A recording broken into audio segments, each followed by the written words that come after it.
The call came at 7:15 a.m. on a Wednesday morning. I was already awake, finishing my first cup of tea and watching the rain streak down my apartment window in Vancouver. The number on my phone showed my sister's name, Rebecca. We hadn't spoken in almost a month, not since our last uncomfortable visit to Dad's assisted living facility. Jennifer, her voice had that artificial gravity that immediately made my stomach clench. I need to tell you something difficult. Dad passed away yesterday afternoon, quietly, in his sleep. I set down my teacup, my hands suddenly trembling. What? When? I was supposed to visit him this weekend. The memorial service is Saturday, she continued, cutting me off. Her tone became almost transactional. I've already handled the arrangements. Oh, and Jennifer, about Dad's estate. His will is completely clear. Everything comes to me. The condo in Kitsilano, the cabin at Whistler, his investment portfolio, all of it. You're getting nothing. Don't waste time trying to fight it. Then she disconnected. I stood there in my kitchen, staring at the phone in shock. My father, dead, just like that? And Rebecca's first concern was to notify me I was getting nothing? Not, I'm sorry for your loss, not, he went peacefully, but a warning not to challenge the will. Something was very, very wrong. Let me back up. My name is Jennifer Palmer. I'm 62 years old, a retired architect who spent 38 years designing residential buildings across British Columbia. My husband, Michael, passed away 4 years ago from a stroke. We had one son, David, who's now 30 and working as an environmental scientist in Calgary. After Michael died, I threw myself into community work and staying close to Dad. He'd been my anchor through the grief. My sister, Rebecca, is 5 years younger, 57. We grew up reasonably close, skating together on the frozen pond behind our old house in Burnaby. But as adults, we diverged. Rebecca became a financial advisor, married Stephen, had 3 kids. On the surface, everything appeared successful, but I'd noticed patterns over the years. Rebecca was always pursuing the next big opportunity, always extending herself financially. Her practice had some difficult periods. There were hushed conversations at family gatherings about investments that failed, about Stephen working overtime as an accountant to keep them stable. Our father, Robert Palmer, was 83 and had been mentally sharp his entire life. A retired mathematics professor, he could still solve complex equations from memory and dominate anyone at chess. He lived independently in his condo in Kitsilano until about 10 months ago, when Rebecca convinced him he needed additional support. She suggested she become his power of attorney, just to handle finances and healthcare decisions. Dad was reluctant, but Rebecca was convincing. He was her daddy after all. That's when everything shifted. Within weeks of Rebecca obtaining the POA, Dad was suddenly diagnosed with advanced Alzheimer's. Rebecca moved him into an assisted living facility, Ocean View Senior Residence, claiming he couldn't manage alone anymore. When I visited, I was stunned. My energetic, brilliant father sat in a wheelchair, staring blankly. He didn't recognize me. He barely communicated. When he did, it was disjointed, incoherent. Is this really credible? I'd asked his doctor, Dr. Linda Morrison. She was fine 2 months ago. Alzheimer's can advance very quickly in some patients, she said smoothly. The cognitive deterioration in elderly patients can be quite abrupt. But it didn't feel right to me. I visited Dad 4 times a week anyway. Even when he didn't know who I was, I'd hold his hand, tell him about David, about the volunteer projects I was involved with. Rebecca visited too, but less consistently. When she did, she always seemed hurried, always glancing at her phone. Now, standing in my kitchen with Rebecca's words still echoing in my ears, I realized what I'd been too naive to see. This wasn't mourning talking. This was avarice. I called Ocean View Senior Residence immediately. I'm calling about my father, Robert Palmer, I said when someone finally answered. I just learned he passed away yesterday. There was a pause. I'm sorry, Miss Palmer, but I don't have any information about that. Let me verify his room. My heart started racing. A few minutes later, the staff member came back on the line. Ma'am, your father is fine. He's eating lunch right now. Is there some misunderstanding? I sat down heavily. "Can you do me a favor? Don't mention I called, especially not my sister." I hung up and immediately called my son. David answered on the second ring, sounding concerned. "Mom, it's barely 7:30 in the morning there. What's wrong?" "Your aunt just told me Grandpa died, but he didn't. He's alive." "David, I think Rebecca is trying to steal his estate." There was silence then. "Mom, that's elder exploitation. That's criminal fraud. What are you going to do?" "I don't know yet, but I need to understand this quickly. She said the memorial is Saturday. That's 4 days from now." After talking to David, I spent the morning making calls. First, I contacted a lawyer I'd worked with before on a construction contract matter. "Margaret Wong," I explained the situation. "Jennifer, this is extremely serious," Margaret said. "If your sister has power of attorney and is misrepresenting your father's status or misappropriating his assets, we're discussing criminal offenses. But you need proof, solid proof." Next, I hired a private investigator, Thomas Chen. He came to my apartment that afternoon, a methodical man in his early 50s with graying temples.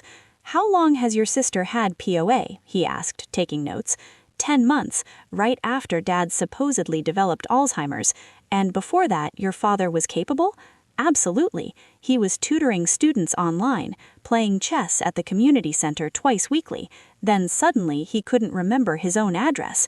Thomas nodded. "I've encountered cases like this. Give me 72 hours. I'll determine what's happening with your father's finances." That evening, I drove to Ocean View Senior Residence. I didn't announce I was coming.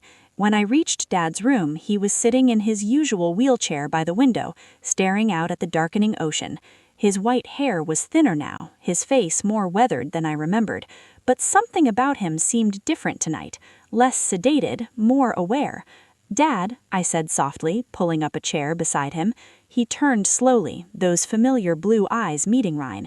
There was something in them. Recognition? Or was I projecting? "It's me, Jennifer, your daughter." He blinked, his mouth moving like he wanted to speak. But then a nurse entered to check his blood pressure, and the moment was lost. I drove home through the rain, my mind churning. What was Rebecca planning? A fake memorial to convince everyone Dad was dead? Then what? Transfer all his assets while everyone believed he was gone? It was lunacy. It was also, I was realizing, potentially ingenious in its audacity. Thomas called me the next morning. "Jennifer, you need to be seated." I sat at my kitchen table, phone pressed to my ear. "Your sister has been very active. In the past 9 months, she's transferred approximately $315,000 from your father's accounts into her own. She sold his cabin at Whistler to a shell corporation, which I'm still investigating, but I suspect she controls it. She's also been using his credit cards extensively.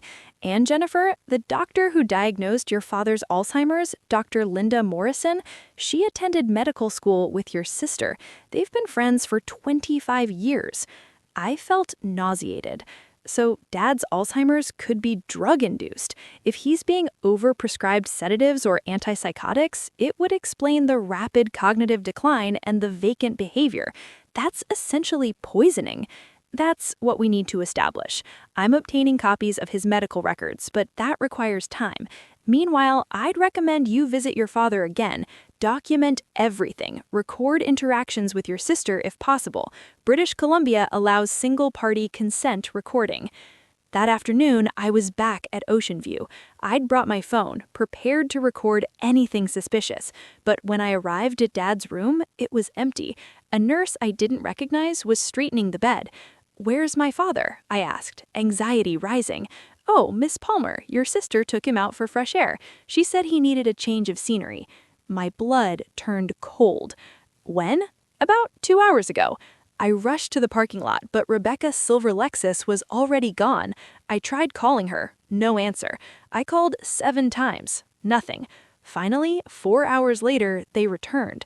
Rebecca helped Dad out of the car, supporting him as he shuffled back to his room. He looked drained, disoriented. Rebecca saw me waiting in the corridor. "Jennifer," she said, not even bothering to hide her irritation, "what are you doing here?" "You said Dad died yesterday, yet here he is." She had the audacity to smile. "Oh, that. Right, sorry about the mix-up. I meant to call you back. False alarm. Dad had a severe episode yesterday, and I thought, well, these things happen with Alzheimer's. Where did you take him today? Just for a drive. He enjoys getting out. Really? Because he looks like he can barely walk. Back off, Jennifer. Her voice dropped, became harder. I'm his power of attorney. I make the decisions about his care, not you. You want to dispute that? Hire a lawyer. She brushed past me, helping Dad into his room. Through the doorway, I watched her settle him into his wheelchair, speaking to him in a low voice I couldn't make out. Then she left, not even glancing at me as she walked away. I was about to leave when my phone vibrated. An unknown number. I almost ignored it, but something made me answer. Hello? Silence. Then a whisper. A man's voice, faint and raspy. Jennifer? Yes? Who is this? Jennifer. It's me. The voice was so quiet I had to press the phone hard against my ear. Who? It's your father. I froze. That couldn't be. Dad was right there in his room, and this call was coming from, I checked the screen, a blocked number. Jennifer, listen carefully. I don't have much time. I need you to come to my room tonight, late, after 11. Make sure Rebecca isn't here. And Jennifer, don't tell anyone about this call. The line went dead. I stood in the parking lot, rain falling around me, staring at my phone like it had morphed into something alien. That was impossible. Dad couldn't have called me. He could barely form 2 coherent words. And yet that voice, even whispered and strained, had sounded like him, the real him, the sharp, clear-minded man I'd known my entire life. I waited in my car until after 11 p.m., watching the facility. Rebecca's Lexus was long gone. The night shift was on, just a minimal crew. I used my access code to enter through the side entrance and made my way to Dad's room. He was sitting up in bed, the lights dimmed. When I entered, he turned to look at me, and in the low light, I saw his eyes clear, focused, completely alert. Close the door, he said, in a normal voice, not the confused mumble I'd heard for months, a normal, strong voice. I shut the door, my hands shaking. Dad, what? Sit down, sweetheart. We need to talk, and we don't have much time. I sat, completely stunned. Are you okay? What's happening? My father, who I'd thought was lost in the haze of Alzheimer's, smiled at me, actually smiled with that knowing expression I remembered from childhood when he'd caught me and Rebecca sneaking dessert before dinner. I'm fine, Jennifer. I've been fine this entire time. But the Alzheimer's, the diagnosis, you couldn't even recognize me. Because I was acting. The room seemed to spin. Acting? He reached over and took my hand. His grip was firm, steady, nothing like the weak, trembling hands I'd held for months. Jennifer, I'm 83 years old. I've been thinking extensively about mortality, about what happens when I'm gone, and I realized I needed to know something. I needed to know which of my daughters would actually care for me, not for my assets, not for inheritance, but because they loved me. So you faked Alzheimer's to test us? When Rebecca suggested becoming my power of attorney, I saw an opportunity. I agreed, but I also consulted my own lawyer, someone Rebecca doesn't know about. I put most of my assets in an irrevocable trust weeks before Rebecca got the POA, the accounts she has access to. I only left enough in them to see what she'd do. I couldn't comprehend this. Dad, why didn't you tell me? His eyes grew sad. Because I had to test both of you. I had to see who would visit me when I couldn't give them anything back, who would hold my hand even when they didn't know my name. And Jennifer, you came 4 times a week. You sat with me, you talked to me, even when I acted like I had no idea who you were. Tears were streaming down my face. Of course I came. You're my father. I know that now, but Rebecca, he shook his head. Rebecca failed Jennifer, worse than I ever imagined. I've been documenting everything. Every time she came to pressure me to sign documents, every time she got frustrated when I played confused, every time she took something from this room thinking I wouldn't notice. I have it all recorded. The $315,000, she took it from the accounts I left accessible. I've been letting her build her own case. Dad, she told me you were dead. She's planning a memorial for Saturday. He nodded. I know. She told me today during our drive. She said I was going to have an accident, that I'd pass away peacefully. She wanted me to agree to sign documents first, transferring everything, but I refused, played confused. She's running out of time, and she knows it. This is insane. This is dangerous. We need to call the police right now. No, not yet. Margaret Wong, your lawyer, she's been my lawyer too for the past 6 weeks. We have a plan, but I need you to trust me, Jennifer. Can you do that? I squeezed his hand. Always. Over the next 3 days, we set everything up. Margaret brought in the police, but discreetly. They agreed to let Dad's plan unfold, to catch Rebecca in the act with undeniable evidence. We installed hidden cameras in Dad's room, tiny devices the size of coins. We coordinated with the facility staff, those we could trust, and Dad continued his performance, playing the confused, declining patient whenever Rebecca was around. Rebecca came twice more, once to bring documents for Dad to sign, transfer paperwork for his condo. Dad scribbled something illegible, acted like he didn't comprehend. Rebecca's frustration was visible, barely restrained. "Just sign clearly, Dad," she said through clenched teeth. "I'm trying to help you." The second time, Friday night, she brought medication. I watched the video footage later and it made me physically sick. Dad told him it was his prescription, but we had it analyzed later. It was a massive dose of sedatives, enough to sedate an elephant. Dad pretended to take the capsules. "Tomorrow," Rebecca said, stroking his hair, "tomorrow you'll finally be at rest, Dad. No more suffering." Saturday morning came. Rebecca had reserved Seacliff Memorial Chapel. She'd sent out announcements, contacted relatives. Cousins I hadn't seen in years called me offering sympathies. I played along, said yes, the memorial was at 1 p.m. Yes, it was very unexpected. The chapel was filled. Rebecca had gone all out, flowers everywhere, a large photograph of Dad from 15 years ago at the front of the room. She'd even written an obituary full of elaborate language about devoted father and after a prolonged illness. I sat in the front row with David, who'd flown in that morning.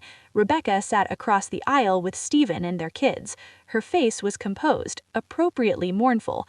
Stephen kept touching her shoulder, comforting her. Her children genuinely looked heartbroken. They'd adored their grandfather.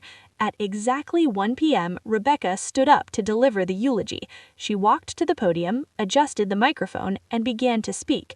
"We're gathered today to honor the life of Robert James Palmer, born March 22, 1942, passed away February 11, 2025.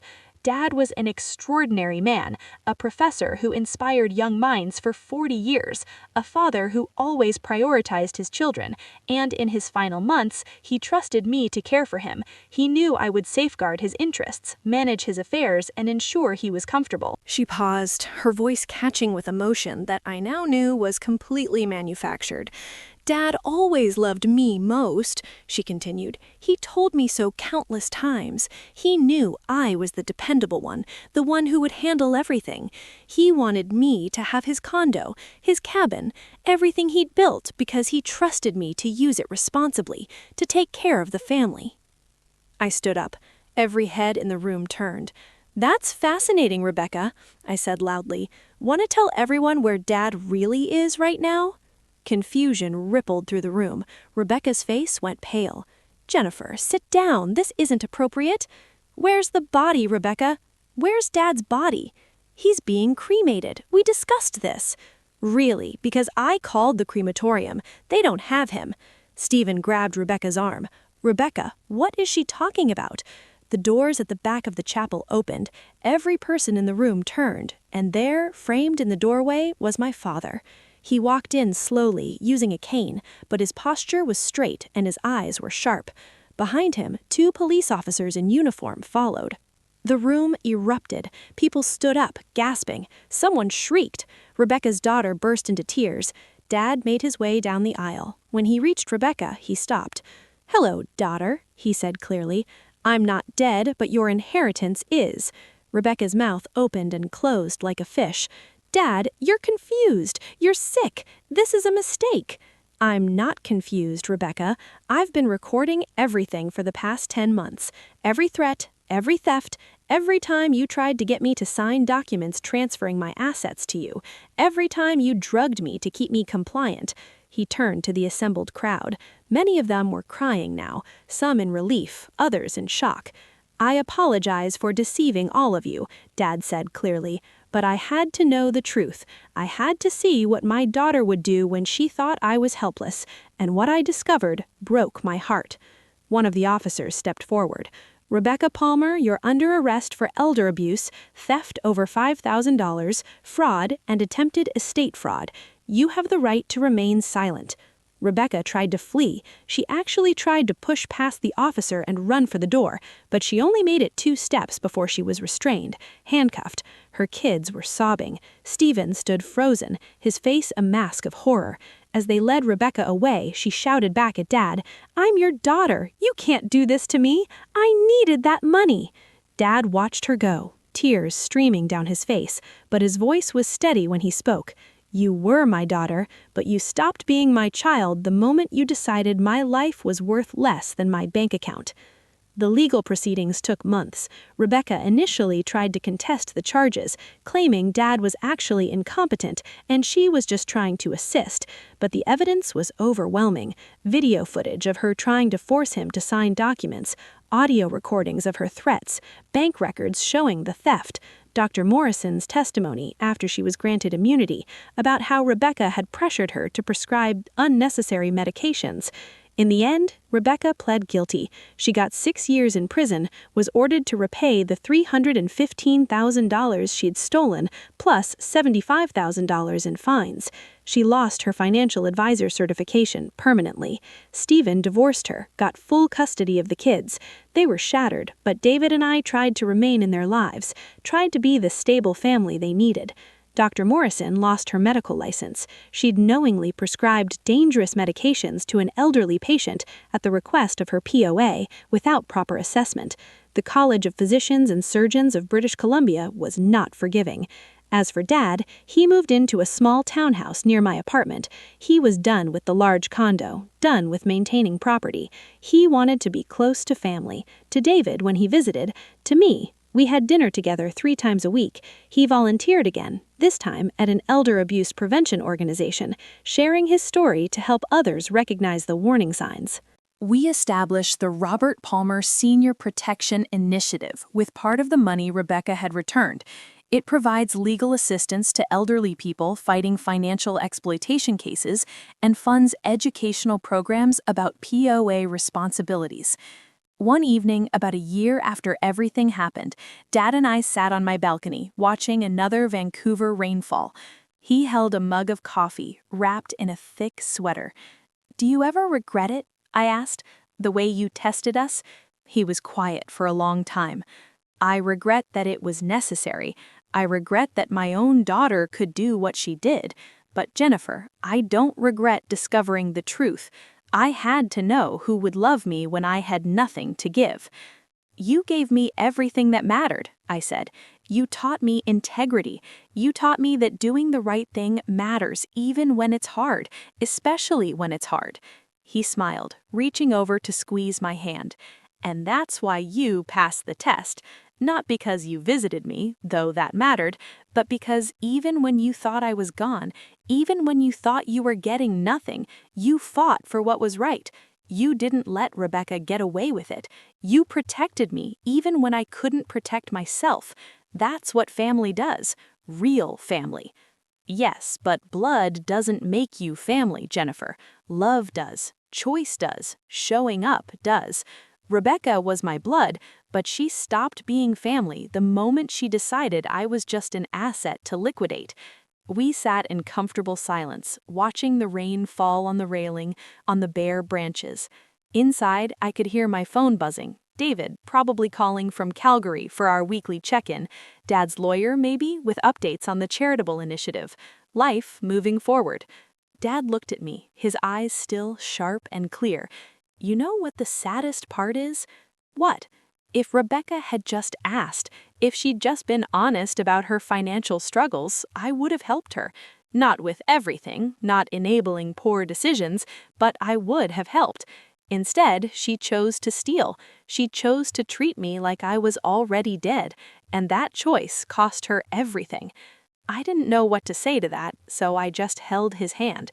This remarkable man who'd taught me more about strength and dignity in the past year than in all the years before.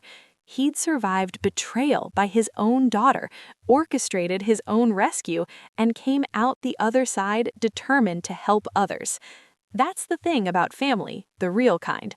It's not about blood. It's not about inheritance. It's about showing up. It's about loving someone even when they can't give you anything back.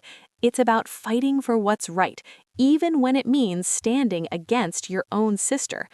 Rebecca made her choices. She chose greed over love. She chose theft over integrity. And she's paying the price, not just in prison time, but in the loss of her children's respect, her husband, her career, and her father's love. As for me, I got something far more valuable than any inheritance. I got more years with my father, real years, where we could talk and laugh and heal. I got the knowledge that when tested, I did the right thing, and I got the chance to be part of something bigger, helping other families avoid what we went through. Blood doesn't excuse betrayal. True family protects the vulnerable, and sometimes the bravest thing an 83-year-old man can do is pretend to be helpless just to find out who will help him when he can't help himself. That's what I learned from Robert Palmer, my father, my hero, the man who taught me dignity matters more than dollars, and that real love shows up when there's nothing to gain.